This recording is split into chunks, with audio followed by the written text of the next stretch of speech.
Hello. Hello. Hi, we're back here again in Avalon Orchard as usual. The wheels turned yet again, and we're here today to talk about the rune Jera, which is the Shamanic name. Now this rune half month comes in on the 13th of December and runs through to the 27th of December. It actually peaks around the Winter Solstice on the 20th of December. No, it doesn't. No, yeah, it does actually peak on the 20th. Oh, no, the 20th. Yeah, sorry. Yeah. I've got Winter Solstice chart in my mind. Sorry. Yeah, Winter Solstice is the 21st, but this year it does vary, but it actually peaks on the 20th. And we're a bit flustered. We've been hopping around this orchard like a couple of loonies, trying to find somewhere different to do the video from, and we've got rain clouds coming. The rain is on its way. We can see it sweeping in across the levels, so we'll try not to waffle on too much about this one. So the rune Jera, as I said, that's a Germanic name. In Anglo-Saxon it's Ger, and in Old Norse it's R. And this is the rune of the year. It's a rune of harvest and fertility, and it really does it's a rune of time. It's essentially a rune of time, which is kind of interesting. So we've just got through that little group of three rocker runes, Haglar's, Naudis and Isa, which are all related to the Norns, and this one essentially encapsulates the concept of time, and it essentially expresses the cyclic nature of time and the processes that go on within time. So yes, as we've said, this is the rune of the Winter Solstice, which this year is on the 21st, and Yule, which is the name used in neo-pagan circles for the Winter Solstice, is actually an Anglo-Saxon word which means wheel. And if you look at the shape of the rune, which I have here, as you can see, it is effectively a wheel. The shape of it is it's all about spirals, circles, things going round, the seasons, nature, the turning of the wheel. That really is what this rune is about. So we can see in the shape we've got the two halves of the year kind of circling around each other, a kind of perpetual swirling of light and dark. With the winter solstice, we've reached the shortest day. From then on, the light will grow. So we're moving into the waxing half of the year, if you like. So, this is what this rune is all about: the kind of the flowing of one season into another. The eternal circle of seasons changing. Mm-hmm. So it's a rune of completion, it's the rune of the winter solstice. We've got the old year ending and the new year beginning. So it's about endings and beginnings, the kind of perpetual turning of the circle. So obviously the shape here echoes function. We're looking, in the shape of the rune, we're looking back towards the old year, but we're looking forwards to the new year. And it does kind of make you think of Giantess, the Roman god, the two-faced god, who have many different associations with that god, but one of them is time and one of them is endings. So on the runic wheel, we've now reached the very northern position. We are at the very top in the north. This is the 12th rune of the Futhark, and obviously through 12 we've got associations with the 12 months of the year. Around the runic wheel we also have times, and this relates to 12 o'clock, so very strong associations there with the number 12. With the Futhark, it's actually number 11, which in some ways doesn't seem to fit, but a chap named Sigurd Agrell, he wrote a book, and in that book he basically pointed out that the number 11 is associated with harvest and fertility magic. So if we look at a solar year, 365 days in the solar year, and if we then compare it to a lunar year, which has 354 days, we see that there's an 11-day difference between the solar year and the lunar year.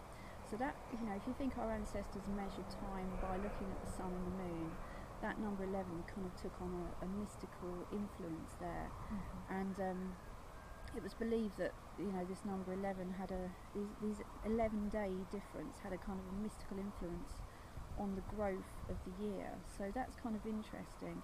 And another 11 association which links it in to that position in the Futhark is in the Edda, the god Frey gives Gerd, the giantess that he was trying to woo, he gives her 11 golden apples, and these 11 golden apples represent the fertile power of the god Frey.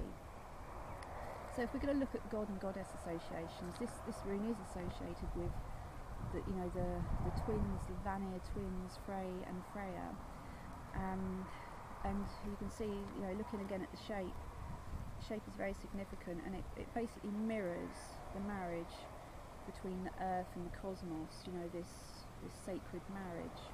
And these gods are the original lord and lady that you now kind of see in neo-paganism. So this is a rune that's both female and male in its polarity. It's both. And we've also got associations with the god Galdr. Now, got a bit of mistletoe here. If you know, which we picked from the tree as we were slipping around in the mud. If you've read the myth, you'll know that Galdr was killed by his blind brother Hoda, tricked into killing him by Loki, and was killed with a piece of mistletoe. I won't go into it too much because I don't want to waffle on, but the fact that Galdr was killed, and then the goddess Frigga, his mother, wept for him, and it's said that her tears were the white berries on the mistletoe. That kind of links it back to a very old fertility cults.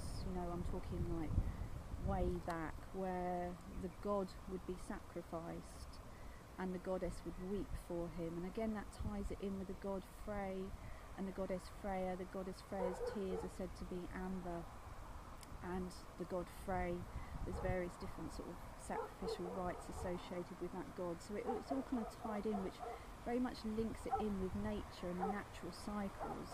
And some of you may think it's strange that it's in this northern position for the winter solstice. When you read a lot of books, it says it's the harvest rune of summer. But in winter, people have feasts. Now, if they hadn't have had a good harvest in the summer, they wouldn't be having their feast. So you kind of got to realise that the whole cycle, each element is dependent on the other. It all works as a whole, and without the good harvest here, there wouldn't be the feast here, and without the fallow period in the north, there wouldn't be the harvest in the south.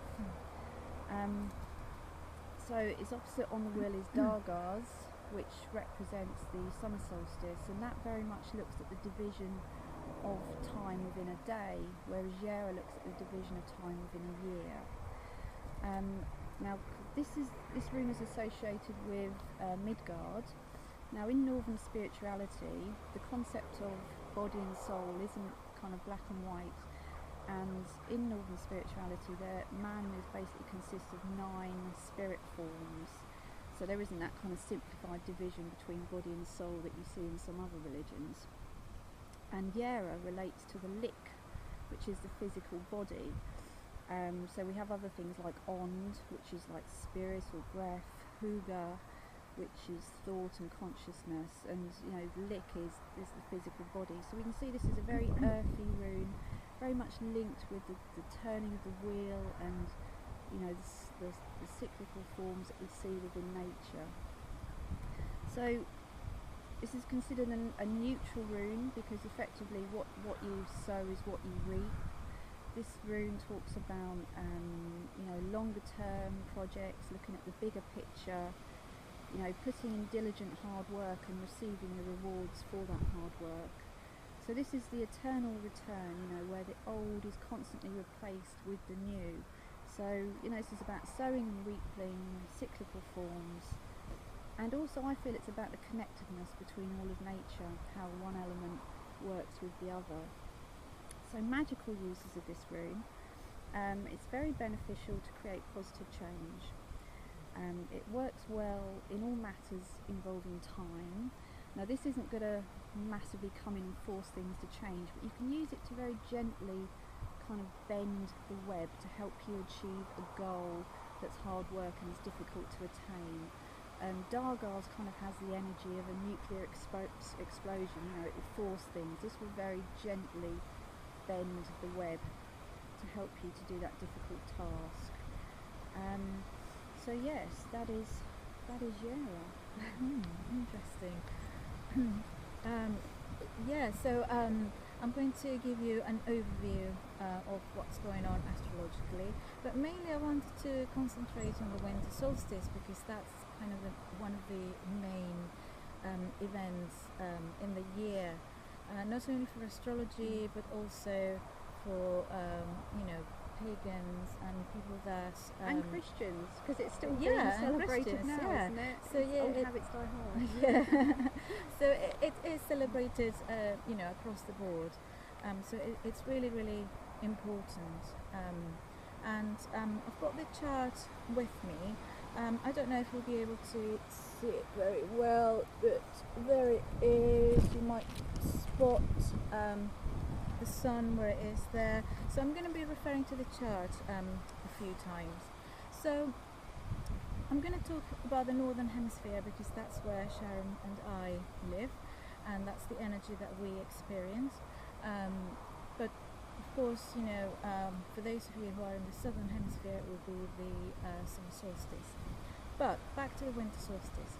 So this year the winter solstice is on the 21st of December, and it is marked by the entrance of the sun into the sign of Capricorn. So the sun changes from upbeat, quite creative, quite passionate sign of Sagittarius, which is a fire sign, into the more conservative, more stable, more grounded sign of Capricorn. Steady. I'm a Capricorn. Steady. No, I love it. I've got Capricorn moon, so which is an earth sign. So we're going into a more grounded period of time when we enter into Capricorn. And what's important about the chart for the winter solstice is that it marks or it gives us an idea of what we can expect for the next 3 months until the wheel changes again and turns to the spring equinox. So any projects that we start now will grow with the sun and will come to fruition at springtime, around the spring equinox. So what's happening is that we're going to start having longer days. So on the 21st of December we'll have the longest night, night of the year. But after that we start to celebrate the return of the light. That's basically what it is. And solstice means sun stands still, which seems like the sun is standing still on that shortest day of the year. And what's happening is that the sun is at the most southerly part of the ecliptic, and then it will start making its journey back to the most northerly part of the ecliptic when we have the summer solstice on the 21st of sorry, I've gone blank. June. 21st of June. Yeah, seems a long way off. Yeah, it seems a long way off. But seeing as the sun is the most important planet in the winter solstice chart, because it's all about the entrance of the sun into Capricorn, so it's important to talk about the aspects that the sun is making on that day. So for the next 3 months we have that the sun is sextile Mars on that day of the winter solstice, and this marks a time of heightened creativity, a time when we are more willing to launch projects, when we have the energy to do it, when we have perhaps not so much physical energy but the mental energy to get something going off the ground. Well, that's really good, because I've got some real major artistic deadlines coming up. Yeah. And I have felt during Easter I felt really stuck, like I just couldn't get on with it. Yeah. So this is good news. So it starts to flow a little bit more now. And also when Mars is in Pisces, there is a more creative outlet to that for that energy. because Pisces is a very creative sign. It's very imaginative. There's lots of ideas flying around, lots of ideas that can be downloaded. So there's a great pool of creativity that we can tap into and that we can make it happen. Excellent. The sun is your personality. It's you yourself as an individual, and how you express yourself, how you shine. So when the sun is making a contact with Mars, then it means that we have the energy to get that creativity and that expression going. So that's a really good. It's very welcome. For all for everybody. All those that are into art or creativity, then it's an excellent time to start getting those creative juices going. Also, the other interesting thing is that the sun will be trine the North Node in Virgo. So again, that gives us an idea of where we're going in the future, the path that we need to follow. So basically, when we have North Node in Virgo, we are looking after the everyday tasks. We are attending to the details of every day, which again, links with the idea of getting projects and creativity going, because it's something that you can do on a day-to-day basis. So basically, the Winter Solstice is a time when we think about reflecting what has happened during the year, what has ended, what is perhaps emerging, and what can come to fruition within 3 months' Like the shape of the Rune, really, isn't it? Looking back, looking forward. Looking back, looking forward. So there is that element of reflection, and it's a time as well when lots of people make New Year's resolutions, and I think that's really tied with this energy of looking back, looking forward, and how we can better ourselves, how we can improve our lives. So that's the energy of the Winter Solstice, really. And that's kind of, one of the energies of Jera is that kind of ability to stick to longer term projects, to help you through more longer term projects. So that's helpful in itself, isn't it? It is. Which of course it's one of the traits of Capricorn, sticking at something. People with a lot of Capricorn in their charts, i.e. the sun, the moon, the ascendant, they are highly driven people that choose to do something, work really hard at it, stick at it until they get results. That's us, and as you may know, Capricorn is ruled by the planet Saturn. Saturn is linked with time, so again we have really nice links between Jera, Saturn and Capricorn. It's all about the right timing to do things. When we are in Capricorn season, we're not rushing to do something. We do it steadily.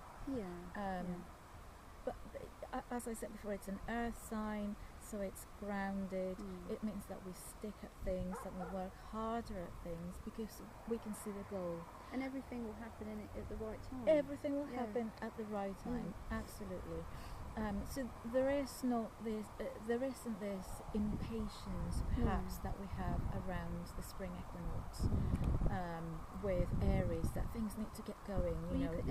This is about cycles and seasons, isn't it? And you can't rush that. It can't be rushed. It will happen when the time is right. Absolutely. But it will happen. Yes, it will happen. Especially if you work at it, if you keep going, and this is why we have a time of reflection. The other interesting thing that's happening as well is that Mercury, which is in Capricorn at the moment, will go retrograde on December the 19th. So again, that marks yes, it gets a bit of a bad press, Mercury retrograde, because it delays things.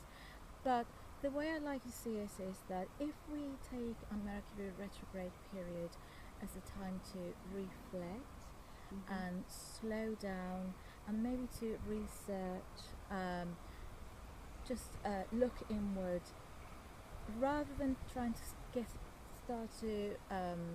rather than starting a project or trying to get something off the ground. It's a time when we need to research, reflect, reassess. So all those activities that imply an inner looking at something. So when Mercury goes direct again, then that's when we have the energy to start.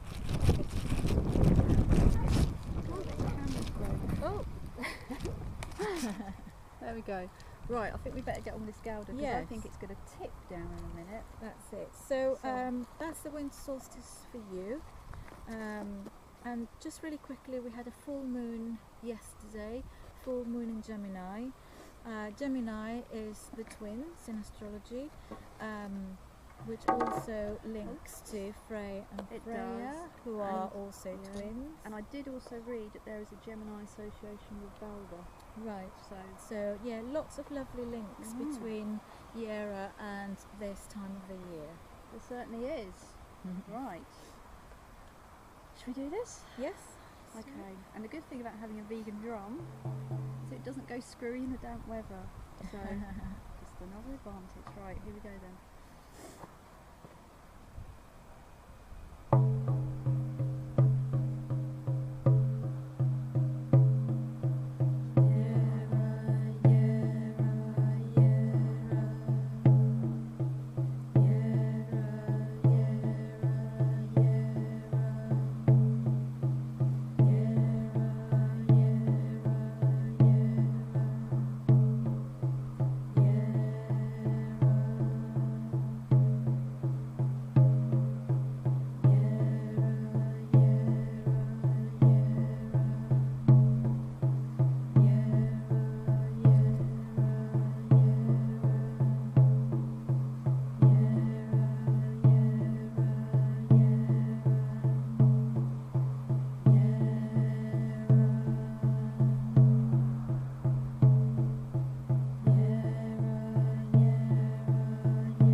get stuck in that loop again.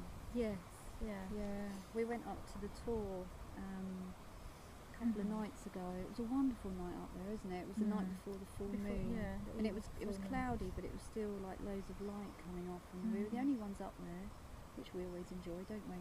Yeah. And we had a really great drumming session up there with Jera, and the thing we found, we kind of both got kind of stuck in that cyclical loop, didn't we? I honestly felt I could have been drumming up there for the next few weeks. You know, I just couldn't seem to stop. I did eventually, but it's almost like I kind of got caught in that circle, in that loop.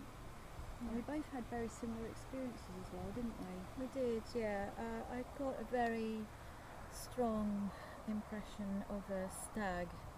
I found myself in this walking in the woods, and there was snow all around it, and I saw this stag, and before I knew it, I also saw this lady covered in fox fur.